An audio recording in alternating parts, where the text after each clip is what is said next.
সুপ্রিয় দর্শক, এবার ছাত্র আন্দোলনকারীরা বাংলাদেশের সাবেক ক্রিকেটার বর্তমান এমপি মাশরাফি বিন মুর্তজার বাড়ি ভাঙচুর করলো, অগ্নিসংযোগ করলো। কিভাবে ভাঙচুর করতেছে, অগ্নিসংযোগ করতেছে, সেটাই এই ভিডিও ফুটেজের মাধ্যমে আপনাদের সামনে উপস্থাপন করা হচ্ছে। আপনারা ভিডিওটি দেখুন।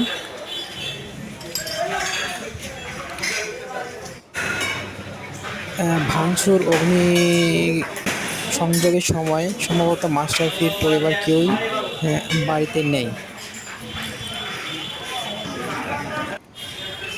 আপনারা নিউজটি উপভোগ করুন।